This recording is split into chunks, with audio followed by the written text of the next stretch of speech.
Good morning friends. SIR process Telugu రాష్ట్రాల్లో నడుస్తా ఉంది గదా! సో, జనరల్‌గా అసలు అనామలీస్ అంటే ఒక ఎస్ఐఆర్ ప్రాసెస్‌లో జనరల్‌గా ఎలాంటి ఇష్యూస్ రావచ్చు? అంటే వేరే స్టేట్‌లో ఎస్ఐఆర్ జరిగినప్పుడు జనరల్‌గా వాళ్ళు ఎలాంటి ఇష్యూస్ ఫైండ్ ఔట్ చేశారు? ఎలాంటి వారికి నోటీసులు వచ్చే అవకాశం ఉంది? అన్న డీటెయిల్స్ ఒకసారి చూద్దాం. వాళ్ళు ఎస్ఐఆర్ ప్రాసెస్ జరిగినప్పుడు కొంతమంది పిటిషనర్లతో పాటు భారత ఎన్నికల సంఘం ఈసీఐ వాదనలు కూడా విన్నది. సో, అక్కడ ఏం జరిగిందంటే నోటీసులు అందుకున్న ఓటర్లు 1.40 కోట్ల మందికి ఓటర్లకు పత్రాల ధృవీకరణ కోసం నోటీసులు జారీ చేయబడ్డాయి. అక్కడ మొత్తం 3 వర్గాలుగా అందరినీ కేటాయించారు. ఒకటి మ్యాప్డ్ ఓటర్స్ 2002 ఎస్ఐఆర్ రికార్డులతో లింక్ అయిన వాళ్ళు, అన్‌మ్యాప్డ్ 2002 ఎస్ఐఆర్ రికార్డులతో లింక్ కాని వాళ్ళు, లాజికల్ డిస్పరెన్సీ సుమారు 1.36 కోట్ల మంది ఈ వర్గంలో ఉన్నారు. సో, అక్కడ లాజికల్ డిస్పరెన్సీస్ ఏం జరిగాయంటే తండ్రి పేరు సరిపోకపోవడం, తల్లిదండ్రుల వయసుకి సంబంధించిన అసంగతతలు, తర్వాత తల్లిదండ్రులు మరియు పిల్లల మధ్య వయసు తేడా 50 సంవత్సరాల కంటే ఎక్కువగా ఉండడం, తాతమ్మ, అమ్మమ్మ, మనవడు, మనవరాల మధ్య తేడా 40 సంవత్సరాల కంటే తక్కువ ఉండడం, ఒకే వ్యక్తికి మందికి పైగా పిల్లలు లింక్ చేయబడ్డం. సో, ఇది అక్కడ జరిగిందనమాట వెస్ట్ బెంగాల్‌లో. సో, దాన్ని నేను రిఫరెన్స్ చేసుకుంటూ చేసిన కంటెంట్ ఇదనమాట. సో, మీరు ఒక ఫస్ట్ సినారియో చూద్దాం. The father name of the voter does not match the name recorded during the previous SIR. So, current electoral roll చూద్దాం. Current voter name Vikram Singh అనే వ్యక్తికి లాస్ట్ ఎస్ఐఆర్‌లో విక్రమ్ సింగ్ అనే ఉంది. కానీ ఫాదర్ నేమ్ కరెంట్ ఎలక్టోరల్ రోల్‌లో రాజేష్ సింగ్ అని ఉంది. ప్రీవియస్ ఎలక్టోరల్ రోల్‌లో రాకేష్ సింగ్ అని ఉంది. అంటే మీరు లాస్ట్ నేమ్ కరెక్ట్‌గానే ఉంది గానీ, ఫస్ట్ నేమ్ రాజేష్ ఉంది ఇప్పుడు. అప్పుడు రాకేష్ అని ఉండే కాబట్టి, ఇలాంటి కేస్‌లో అనామలీ డిటెక్ట్ కావచ్చు. ఎందుకంటే, ఇక్కడ నేమ్ అనేది కంప్లీట్ చేంజ్‌గా ఉంది. కానీ ఒకవేళ రాజేష్ బదులు ఒక ఎస్‌హెచ్ బదులు ఇంకో హెచ్ ఎక్కువుండి, ఇప్పుడు ప్రెజెంట్ ఏమో రాజేష్ అని ఉండి, ప్రీవియస్ ఎలక్టోరల్ రోల్‌లో రాజేష్ ఆర్‌హెచ్‌జేఈఎస్‌హెచ్‌లో హెచ్ ఎక్కువుంటే, అలాంటి కేస్‌లో అనామలీ రాకపోవచ్చు గానీ, రాజేష్ బదులు అక్కడ కంప్లీట్ రాకేష్ అనే పేరున్నప్పుడు అనామలీ డిటెక్ట్ అయ్యే ఛాన్స్ ఉంది. సో, అందుకని మీరు ఫార్మ్ ఫిలప్ చేసేటప్పుడు అప్పుడున్న స్పెల్లింగ్ అంటే 2002లో మీ ఫాదర్ డీటెయిల్స్ గానీ, మీవి గానీ ఎలా ఉన్నాయో అలానే ఫిల్ చేయాలి. ఇక్కడ కింద థర్డ్ పోర్షన్ అంటే మనము మ్యాపింగ్ కింద పోర్షన్‌లో కరెంట్ డీటెయిల్స్ ఇవ్వాలి గానీ, మ్యాపింగ్ డీటెయిల్స్‌లో ఖచ్చితంగా అప్పుడున్న స్పెల్లింగ్సే రాయాలి. లేకపోతే అది అనామలీ కింద వెళ్ళే ఛాన్స్ ఉంది కాబట్టి జాగ్రత్త పడాలి. If more than 6 voters are mapped under one main voter as children or dependents, it is treated as anomaly. అంటే ఒక కంపల్సరీ అనామలీ ఇట్లా జరుగుతుందని కాదు. నేను కొన్ని సినారియోస్ మాత్రమే మనకు వేరే స్టేట్‌లో జరిగిన ఎస్ఐఆర్‌లో వచ్చే అనామలీస్ జరిగిన ఒక సిట్యుయేషన్ చూస్తున్నాను. ఖచ్చితంగా ఇలా చేస్తే ఇష్యూ వస్తుందని కాదు. కానీ ఒక సినారియో చెప్తున్నా. ఛాన్స్ ఉందనమాట.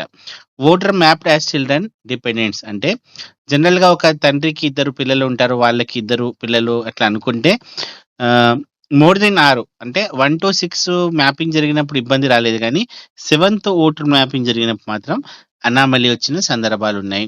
ఇంకోటి if a voter is mapped as a child and the age difference between the child and mapped parent is less than 15 years.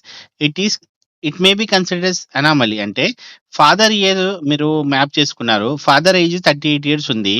So, child age 26 చూపిచ్చారు. అంటే ఒక తండ్రికి, కొడుకుకి మధ్య ఉన్న ఏజ్ గ్యాప్ అనేది జస్ట్ 12 ఇయర్స్ మాత్రమే. అంటే మనకు మన ఇండియాలో జనరల్‌గా మ్యారీడ్ ఏజ్ మీరు తీసుకుంటే 21 అనుకుందాం. 20 ఎవరేజ్ అనుకున్నా.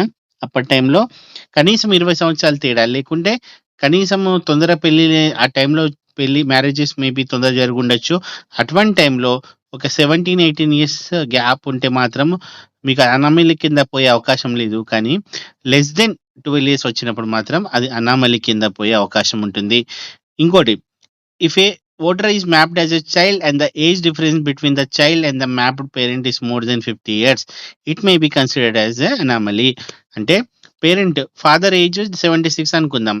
కొడుకు ఏజ్ 24 చూపిచ్చారు. అంటే 52 ఇయర్స్ గ్యాప్ ఉంది. సో, మేబీ ఇది అనామలీ కింద ఎళ్ళే అవకాశం ఉంది. ఇక్కడ ఉన్న ఇంగ్లీష్ కంటెంట్‌లో అనామలీ కన్సిడర్డ్ అని ఉంది గానీ, నాకు తెలిసినంత వరకు ఇదొక సినారియో మాత్రమే. ఖచ్చితంగా అవుతుందని చెప్పడానికి లేదు కానీ, ఇది అనామలీ కింద ఎళ్ళే అవకాశం ఉన్న సినారియోస్ అనమాట. అంటే ఈ ఏజ్ గ్యాప్ అనేది తాతకి, మనవడికి మనవడికి ఓట్ ఏజ్ వచ్చిన ఏజ్‌కి, తాత ఏజ్‌కి అంటే మధ్యలో ఒక సఫిషియెంట్ గ్యాప్ ఉండాలనమాట. అదొక సినారియో. సో, అలాంటిది లేనప్పుడు గూడా అనామలీ డిటెక్ట్ అయ్యే ఛాన్స్ ఉందన్నమాట. సో, ఇది అనామలీస్ ఖచ్చితంగా వస్తాయని కాదు. సో, ఇది అనామలీస్ కింద పోయే అవకాశం ఉందంటున్నా నేను. This anomalies does not mean deletion of the name from the voter list. అంటే అనామలీ మేబీ వస్తే డిలీషన్ అయినట్టు కాదు. They are only for verification and further scrutiny. ఇలా వచ్చినప్పుడు దాన్ని ఫర్దర్ స్క్రూటినీకి the voter will be given an opportunity to submit explanation or document. Final decision will be taken by the electoral registration officer. అంటే ఇది ఒకవేళ anomaly వస్తే మాత్రం అది కంపల్సరీ వాళ్ళ ఓట్ డిలీట్ చేస్తారని కాదు. ఇది మళ్ళీ మన స్టేట్‌లో గూడా ఇది కంపల్సరీ ఇట్లా ఫాలో అవుతారని కాదు గానీ, ఇది వేరే స్టేట్‌లో జరిగిన ఒక ఆన్‌లైన్‌లో అవైలబుల్ ఉన్న ఇన్ఫర్మేషన్ ప్రకారం ప్రొవైడ్ చేసింది. సో, అన్‌ఫార్చునేట్‌గా ఎవరికైనా నోటీస్‌లు ఏదైనా ఇష్యూ మీద వస్తే జనరల్‌గా భయపడాల్సిన అవసరం లేదు. మనకు ఎలక్షన్ కమిషన్ ఆఫ్ ఇండియా చెప్పిన లిస్ట్ ఆఫ్ అరౌండ్ 12 డాక్యుమెంట్స్‌లో మీరు సబ్మిట్ చేసి ప్రాసెస్ చేసుకుంటే అయిపోతుంది. సో, గవర్నమెంట్ రీఇటరేట్ చేసినట్టు ఎస్ఐఆర్ అనేది ఓట్లు డిలీట్ చేసే ప్రాసెస్ కాదు. మీకు ఓటర్ లిస్ట్‌లో ఎవరైతే ఎలిజిబుల్ ఓటర్స్ ఉన్నారో వాళ్ళ నుంచి డూప్లికేట్ ఓటర్స్ తీసేయడము, లేకపోతే అన్నెసెసరీ అంటే డెత్ అయిన వాళ్ళని తీసేయడం అట్లాంటి ప్రాసెస్ మాత్రమే కాబట్టి సో, దీని గురించి అవేర్‌నెస్ ఇంపార్టెంట్. పానిక్ అవ్వాల్సిన అవసరం లేదు. సో, ఇలాంటి నాలెడ్జబుల్ వీడియోస్ అందరికీ షేర్ చేయండి. ఇంకా మీకు ఎక్కువ ప్రతిసారి డౌట్ వచ్చినప్పుడు అసలైన డేటా వాళ్ళకి అవైలబుల్ ఉన్న ఇన్ఫర్మేషన్ ద్వారానే మీకు ఇస్తారు కాబట్టి, మీకు ప్రైమరీ కాంటాక్ట్ బీఎల్‌ఓ మాత్రమే. సో, మీకేదైనా డౌట్ ఉంటే బీఎల్‌ఓతో క్లారిఫై చేసుకోవడం. సో, మరింత సమాచారం కోసం మనకి ఈసీ ఈ election commission of India help line number 1950కి ఫోన్ చేయడం ద్వారా, ఈసీఐ నెట్ యాప్ ద్వారా voters.eci.gov.in ద్వారా మనం తెలుసుకోవచ్చనమాట. సో, ఇలాంటి ముఖ్య సమాచారం కోసం తప్పనిసరిగా అఫీషియల్ సైట్స్‌ని రిఫర్ చేసుకోవాలి. సో, ఇలాంటి ముఖ్యమైన నాలెడ్జ్ అనేది అందరికీ షేర్ చేయండి. మరింత సమాచారం కోసం please do subscribe to my channel. Thank you very much.